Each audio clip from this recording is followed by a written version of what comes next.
Hello à tous et bienvenue pour un nouvel épisode du podcast d'En route Simone. Aujourd'hui, j'avais envie de parler d'un sujet qui touche énormément de femmes et de femmes notamment ambitieuses, qui est-ce compatible d'être ambitieuse, professionnellement parlant, et maman, mère de famille. Pourquoi est-ce que j'avais envie de traiter de ce sujet? Puisque je suis moi-même une maman d'un petit garçon de 3 ans, j'ai moi-même de l'ambition et je me suis, je pense comme beaucoup de femmes, confrontée aux réalités du terrain. Et là, j'ai commencé à me poser des questions de mais en fait, pourquoi est-ce que moi j'y arrive pas? Puisqu'on va le voir dans l'épisode, mais il y a vraiment un mythe du tout avoir autour des femmes qui crée cette illusion qu'il serait possible d'avoir à la fois une carrière pro épanouissante et pleine de succès, une vie de couple pareil, épanouissante, d'être une super maman, d'être une super hôte de maison. Enfin voilà, il y a un peu ce mythe de la maison parfaite, le corps parfait, la carrière parfaite, etc. Et cette impression que c'est possible pour les femmes de tout avoir. Alors que dans les faits, ok, on a énormément de choix et énormément d'options aujourd'hui puisqu'on nous a ouvert beaucoup de droits et on en parlera. Mais en réalité, on peut avoir beaucoup de choses mais pas tout en même temps. Et ça, on oublie de nous le dire. Donc dans cet épisode de podcast, j'ai envie déjà qu'on comprenne ensemble d'où vient ce mythe du tout avoir. Qu'est-ce qui a fait qu'à un moment donné, nous les femmes, on a pensé qu'on pouvait tout avoir. Et pourquoi est-ce qu'on nous fait croire encore ça aujourd'hui? Parce que c'est vraiment quelque chose de systémique, on va le comprendre ensemble. Donc les causes et à qui est-ce que ça profite ce mythe. Ensuite, dans une deuxième partie, j'aimerais qu'on voit concrètement la réalité du terrain, qu'est-ce que ça donne sur le terrain, quelles sont les conséquences de ce mythe sur les femmes. Et enfin, en troisième partie, je voudrais vous donner des pistes de solutions pour en sortir et redéfinir votre propre réussite selon vos standards. Donc tout d'abord, d'où vient le mythe de tout avoir? Il y a eu une récupération par la société capitaliste, il faut le savoir, du mouvement féministe des années 60-70. Mouvement féministe qui visait à libérer les femmes, à leur donner les mêmes droits qu'aux hommes pour qu'elles puissent choisir leur vie. Et donc on a ouvert par exemple le droit à l'avortement pour choisir est-ce que je veux des enfants ou non. On leur a ouvert la possibilité d'avoir un compte bancaire et de gérer leur argent, d'avoir une carrière professionnelle et d'accéder à des postes à responsabilité, même si sur le terrain, et on comprendra pourquoi, c'est très compliqué. Mais en tout cas, voilà, dans les faits, on leur dit que c'est possible. Voilà, on a ouvert énormément de droits, ce qui est une bonne chose. Et en même temps, derrière, tout de suite, ça a été récupéré par la société capitaliste néolibérale. Pourquoi? Parce que finalement, le fait d'avoir ouvert tous ces droits aux femmes a créé des femmes qui sont dans une société capitaliste, des employés hyper rentables, et on comprendra pourquoi, parce qu'elles vont être du coup hyper investies pour gravir l'échelon et essayer de briser les plafonds de verre, même si c'est très compliqué dans les faits, notamment par rapport aux hommes. Donc voilà, mais en tout cas, on leur a ouvert ces droits-là, donc on a des femmes aujourd'hui au travail qui sont surinvesties pour essayer comme ça de réussir, professionnellement parlant, parce qu'on leur dit que c'est possible. Et on a des femmes, d'un autre côté, pour cette société de consommation, qui sont des cibles marketing très rentables, puisque forcément, si on est carriériste, et par ricochet, on peine à trouver un équilibre vie pro-perso, et donc on est une cible parfaite pour nous vendre des services pour nous alléger notre charge mentale, notre quotidien. Par exemple, on va nous vendre du HelloFresh pour ne plus avoir besoin de penser au repas à préparer. On va nous vendre des aspirateurs qui aspirent toute la maison toute seule pour se dire en plus de ça, j'arrive à tenir ma maison, etc. Donc voilà, finalement, on est devenu des cibles marketing très rentables pour les entreprises. On est devenu des employés hyper rentables pour les entreprises également, puisqu'encore une fois, on demande aux femmes aujourd'hui d'avoir de l'ambition professionnelle et donc d'être hyper investies au travail. Et on va aussi, finalement, on sert également comme ça la société patriarcale, puisqu'on a tué le patriarcat entre guillemets en demandant aux femmes d'être des hommes, mais on a oublié d'enlever ce qu'on leur demandait aussi à la base, c'est-à-dire d'être des bonnes mères de famille, des femmes de foyer exemplaires, des bonnes amantes, d'être jolies, bien entretenues, etc., etc. Donc bref, finalement, on a mis encore plus de poids sur le dos des femmes, et ce qui au départ était une bonne initiative d'ouvrir les droits pour avoir le choix sont devenus juste des injonctions, quelquefois paradoxales qu'on fait aux femmes et une pression énorme pour les femmes. Je vais donner un exemple. Une femme aujourd'hui qui reste tard au travail, elle est perçue par son entreprise comme une super salariée, mais elle va être perçue par la société et par sa famille comme une femme qui délaisse son foyer. Pareil, une femme qui va partir tôt pour aller chercher ses enfants à l'école et passer du temps en famille va être vue au sein de son entreprise comme une salariée qui n'est pas investie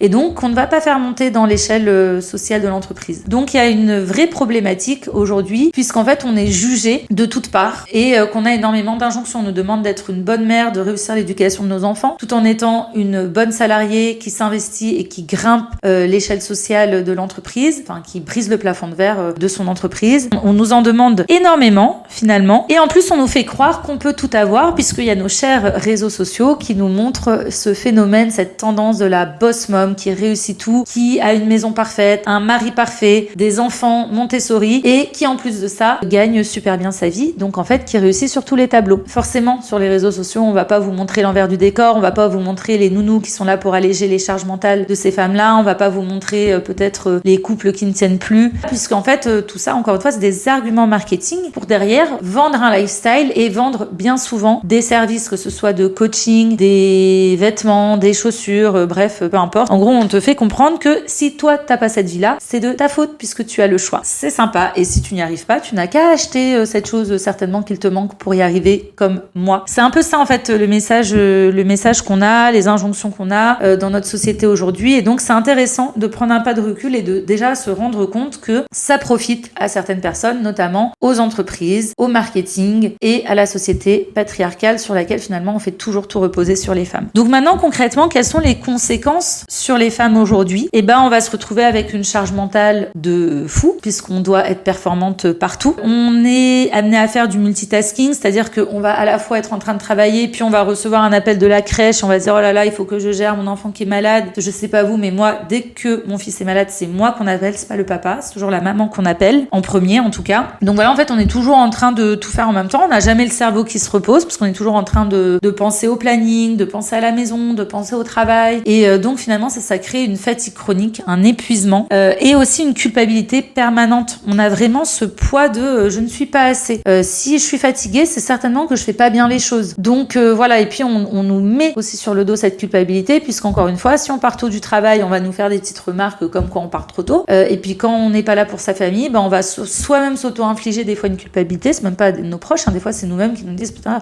mais là en fait je suis pas en train de passer du temps avec mon fils ou ma fille. Donc alors que je devrais être une maman disponible, Montessori et compagnie. Comment est-ce qu'on sort de tout ça? Comment est-ce qu'on peut réussir à se libérer de ces injonctions? L'idée ici, ça va être de redéfinir c'est quoi la réussite pour nous et de se détacher de ce modèle de réussite sociétale qui est inatteignable, c'est-à-dire d'être parfait partout.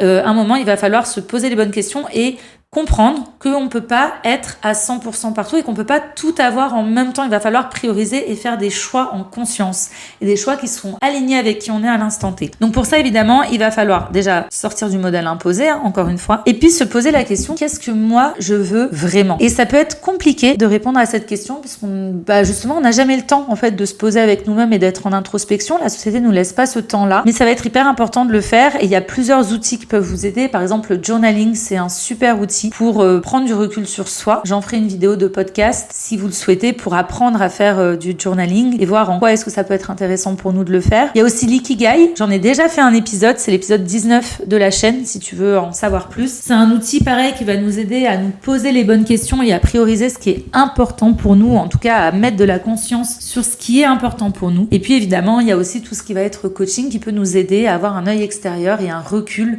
sur ce qui est important aujourd'hui pour nous, si on n'arrive plus à le faire par soi-même. Donc voilà.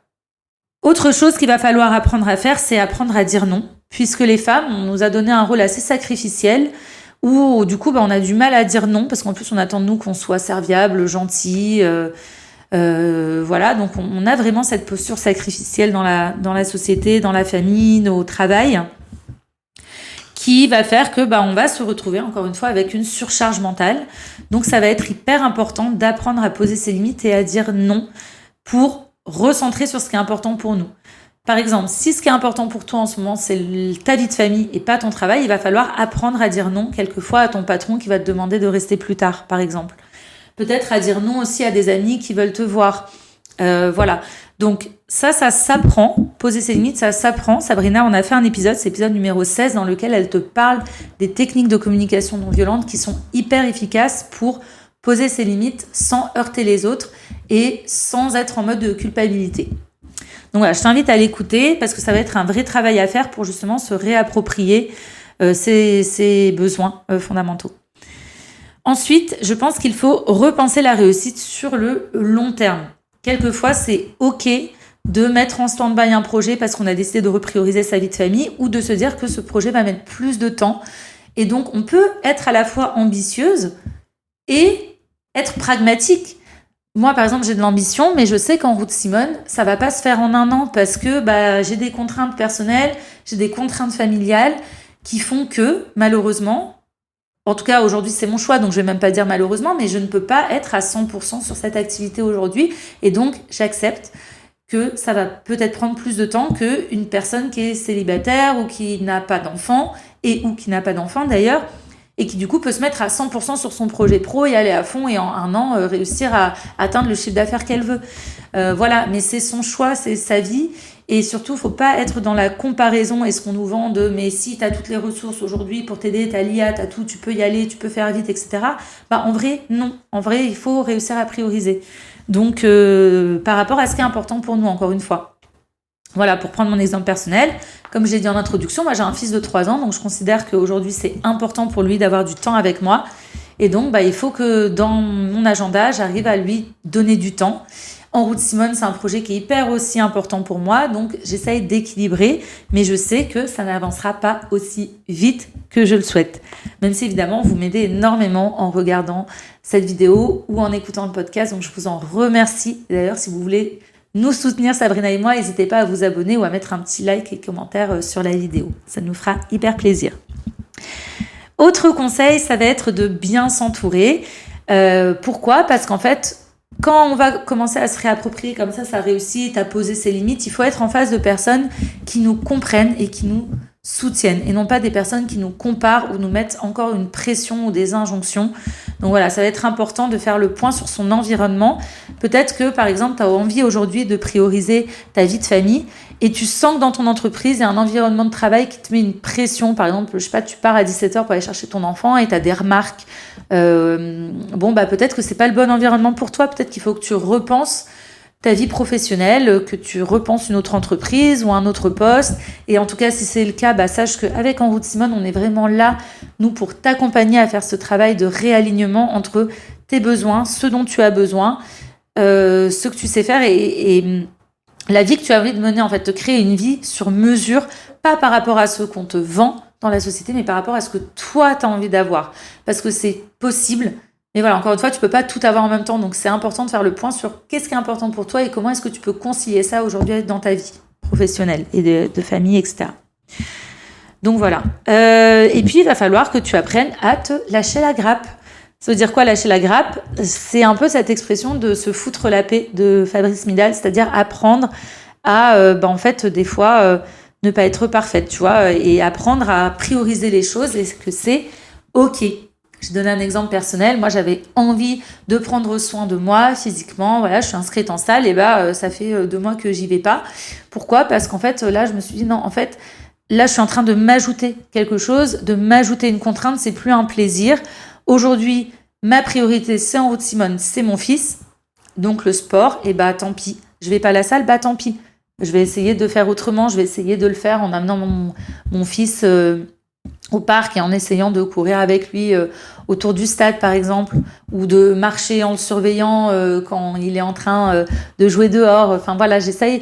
En fait, il faut réussir à être flexible, à s'adapter et à pas se mettre une pression de dingue et à se lâcher la grappe. C'est OK si tu n'as pas le temps de faire du sport et de prendre soin de toi sur une petite période, puisque tu as décidé de prioriser ton travail. C'est OK. Moi, ça me nourrit aussi, par exemple. Donc, j'ai pas de problème avec ça. Mais il faut être OK pour pas justement ressentir cette chape de culpabilité qu'on s'auto-inflige. C'est vraiment important. Voilà, je pense que j'ai fait le tour. En tout cas, dans mes notes, j'ai tout dit. J'espère que ça t'aide à mieux comprendre ce que tu es en train de vivre. Si toi aussi, tu ressens cette charge mentale, cette pression et cette envie de cocher toutes les cases et que tu n'y arrives pas, sache que c'est normal, puisqu'encore une fois, OK, tu as aujourd'hui le choix, tu as accès à énormément de ressources, on t'a donné beaucoup de droits, donc c'est normal, tu as l'impression que tu as tout le champ des possibles ouvert. Mais dans la réalité, ce qu'on t'a pas dit, c'est qu'il va falloir faire des choix parce que tu ne peux pas tout avoir en même temps. Donc ce que je t'invite à faire encore une fois, c'est de poser les bonnes questions sur qu'est-ce qui est important pour toi et rééquilibrer ta vie en fonction de ce qui compte vraiment pour toi. Voilà, je te remercie d'avoir écouté le podcast jusqu'au bout. Si t'as plu, n'hésite pas à le noter avec la note qui te semble la plus juste.